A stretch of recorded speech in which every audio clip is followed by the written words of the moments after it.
Ce matin, je veux te parler du meilleur pain, le meilleur des pains. Alors, le texte qu'on vient de lire tout de suite dans Jean le chapitre 6, on voit des gens qui viennent vers Jésus. Jésus dit, vous me suivez parce que vous avez mangé du pain. Jésus avait fait la multiplication des pains de l'autre côté du lac. Et quand il a traversé, les gens disent, non, le gars est trop dangereux.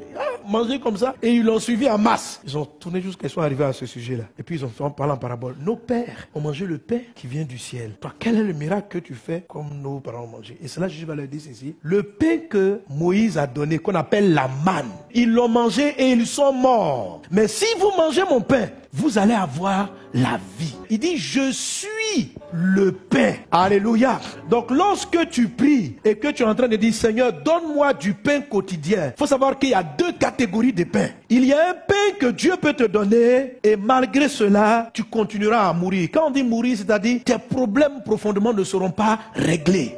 Mais Dieu va te donner ce pain. Il y a un autre pain. Lui, si tu le reçois, tu reçois en même temps la satisfaction définitive. Dis à ton voisin, il y a pain et il y a pain. Ceux qui ont mangé la manne ne sont pas rentrés dans Canaan. Ils ont été exaucés. Ils ont eu des réponses à leurs prières. Mais ils ne sont jamais rentrés dans le repos. Tu pries, Seigneur, pour voir mes besoins, accorde-moi ceci, il va ouvrir. Mais ta vie peut être toujours agitée jusqu'au retour de Jésus ou jusqu'à ta mort. Amen. Beaucoup de gens récitent cette prière, mais ils ne comprennent pas le thème de Jésus. Jésus, quand il dit, donne-nous aujourd'hui le pain quotidien, il était en train de parler de la manne. Vous me suivez? Ici, il dit, il ramassera jour par jour. C'est-à-dire, chaque jour, il devait prendre le pain du jour. Donc, quand Jésus dit, donne-nous aujourd'hui le pain quotidien, il fait référence à la manne. Mais il est en train de dire que ces gens-là ont raté la vraie manne. Chaque besoin qui se présente dans votre vie, si vous ne discernez pas, vous allez manger le faux pain et rater le vrai. Amen. Dieu rattache l'arrivée de la manne à la gloire de Dieu. Et c'est un des rares miracles où il dit, vous verrez la gloire de Dieu. Amen. Pourquoi la gloire de Dieu? Romains chapitre 3 verset 23 dit ceci. Car tous ont péché et ont été privés de la gloire de Dieu. Comprends bien cela, ma soeur, mon frère. Ce qui manque aux humains après qu'ils aient péché, ce n'est pas le mariage, ce n'est pas les voyages. Quand Adam et Ève ont péché, la seule chose que Dieu a retirée de l'espèce humaine, c'est sa gloire. Est-ce qu'on est ensemble? Donc c'est parce que la gloire de Dieu est partie qu'on a des problèmes financiers, qu'on a des problèmes émotionnels. Tous les problèmes qu'on vit, c'est l'absence de la gloire. En fait, ce que l'homme recherche, c'est la gloire. Est-ce que tu comprends? Tant que la gloire de Dieu n'est pas revenue, tu ne peux pas être rassasié. Donc le vrai pain, c'est la gloire de Dieu. Alléluia. Bon, je sais qu'il y en a qui ne comprennent pas. Eux veulent le pain numéro 1. C'est tout ce qui t'explique, c'est bien. C'est tout ce que je veux là. Je veux un enfant. Je lui dis, quand tu vas manger le pain qu'on appelle l'enfant, si tu manges de ce pain seulement, tu vas mourir. Ta vie ne sera pas ce que tu aurais souhaité qu'elle soit. Mais si tu manges, moi, le pain que je suis, tu n'auras plus jamais soif. Une fois que la gloire de Dieu rentre en toi, elle produit systématiquement tout ce dont tu as besoin. Quelqu'un est là avec moi? Jean chapitre 4, Jésus rencontre la femme samaritaine. Donc comprenez que elle est venue dans la prière vers Jésus avec du pain. Elle avait besoin de se marier. Mais elle ne comprenait pas ce dont Jésus parlait. Jésus est parti d'abord sur le thème de l'eau simple. Mais à un moment donné, Jésus a laissé l'eau du puits et il a commencé à parler d'autres choses. Mais la dame pensait qu'il parlait de l'eau. Il est en train de dire, si tu bois de mon eau, tu n'auras plus jamais soif. Ça ressemble à la phrase, si vous mangez le pain, vous n'aurez plus jamais faim. C'est le même sujet en fait. C'est le besoin. Et la dame ici, dans la vie, elle souffrait. Elle avait essayé 5 hommes. Et quand elle rencontre Jésus, Jésus lui dit, même si tu essayes ce 6e, ça ne va pas étancher ta soif. Et Jésus lui montre que ce que tu cherches là, il n'y a aucune forme d'eau matérielle qui peut satisfaire la soif. Cette insatisfaction chronique que le mariage ne peut pas combler, que les enfants ne peuvent pas combler, ce petit vide intérieur là, il a un seul nom, c'est l'absence de la gloire. Dieu utilise les besoins matériels, émotionnels, pour vous conduire vers le vrai pain. Alors quand vous arrivez à la phase numéro 5, et tu sens que tu as un problème, ton pain là, c'est mettre tes enfants à l'école. Père, c'est vraiment mon besoin aujourd'hui, c'est de mettre mes enfants à l'école. Tout ce que je veux, c'est toi. Chaque fois que vous arrivez à la phase 5, c'est le moment où vous allez à l'essentiel. Ce qui a quitté ta vie. Si cette présence-là est en toi, le reste, c'est du jeu. Adam ne priait pas pour voyager. Adam ne priait pas pour ça.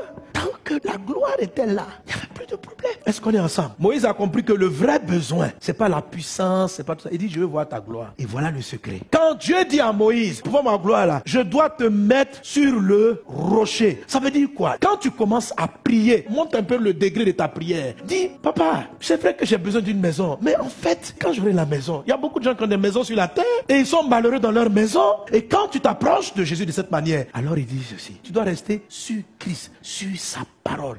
Alléluia. Ça veut dire quoi? Les chrétiens qui, au-delà des besoins matériels, cherchent Jésus dans sa parole, prennent le temps lorsqu'ils prient de lire leur Bible et de dire, Seigneur, révèle-toi à moi, qui aligne leur vie sur le rocher. Se tenir sur le rocher, ça veut dire quoi? Ça veut dire, je me tiens sur le Christ. Tu dois te tenir sur Christ. Tu dois être quelqu'un qui est passionné de la Bible. Tu dois aimer sa parole. Tu dois pas être là simplement, je veux voyager, je veux des enfants, je veux ceci. Quand tu auras des enfants, tu vas découvrir que je veux des enfants, mais mon mari là, il m'écoute jamais. Ton pain quotidien va devenir que ton mari t'écoute un peu. Quand ton mari va finir de t'écouter un peu, tu auras l'impression qu'il a un autre problème. Ton pain quotidien va changer. Dieu dit, si tu manges le premier pain, tu auras toujours faim, tu auras toujours soif. Rien dans ce monde ne peut te satisfaire, ma soeur. Et ni l'argent, ni les voyages, ni le meilleur couple, ça ne va pas te satisfaire. Il y a une seule chose dont tu as été privé. Ça s'appelle la gloire de Dieu. C'est ce que tu cherches en fait. Mais comme c'est une chose qui est virtuelle, Dieu utilise des besoins palpables pour te dire qu'il y a un besoin.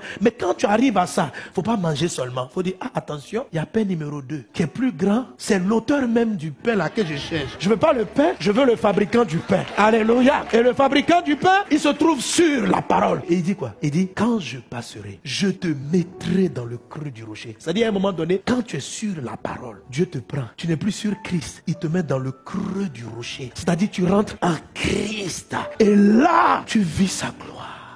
La lumière de Christ émane de toi. C'est-à-dire ta vie commence à briller. C'est pourquoi il dit, si quelqu'un a soif, qu'il vienne à moi, qu'il boive des fleuves d'eau vive. C'est-à-dire, tu ne bois plus simplement. La vie même commence à émaner de toi. Tu n'es plus en train de recevoir le bonheur. Tu deviens bonheur. Toi-même, tu deviens paix. C'est une vie qui existe. Je sais que tu as besoin d'un gros montant financier. Mais s'il te plaît, la dette peut revenir. Le problème peut revenir. Mais il y a une sagesse. Il y a une grâce qui est au-delà de ce besoin. C'est le Christ. Dis-lui, c'est toi je veux. Même si tu décantes mon problème là, merci hein, mais je veux aller plus loin que ça. Dieu ne se révèle qu'à ceux qui ont soif de lui. Pas les gens charnels qui courent derrière les habits, les vêtements, la gloire de ce monde. C'est trop passager. On n'a pas besoin d'être chrétien pour avoir tout ça. Un bon païen peut avoir l'argent. Un bon païen peut se marier. Dieu donne ça à tous les païens pour que nous qui le connaissions, nous allions au-delà de ce qu'il donne aux païens. Dis-moi, tu cherches l'argent? Tu n'as jamais vu des païens qui ont l'argent? Tu cherches le mariage? Regarde dehors, tous ceux qui vont à la mairie, ils ne sont pas forcément chrétiens. Donc Dieu dit, la manne là, je donne ça à tout le monde. Pourquoi vous, mes enfants, vous allez continuer à courir après ce que les humains cherchent? Il y a supérieur à ça. Jésus dit, je suis le vrai pain. Que cette maison ait des amoureux de Christ, des gens qui cherchent le Christ. Oui, on prenant pour les guérisons. Oui, Dieu va exaucer ta prière. Mais sois un amoureux, un passionné. Quelqu'un qui cherche sa présence. Quelqu'un qui, lorsqu'il est en prière, dit, c'est toi ma nourriture. Tu es tout pour moi, Jésus. Quand même j'aurai tout l'or et l'argent du monde, c'est toi que je chercherai au-delà de tout. Je te veux. Et sa vie va illuminer ton être. Que Dieu bénisse ta vie. Au nom de Jésus. Amen.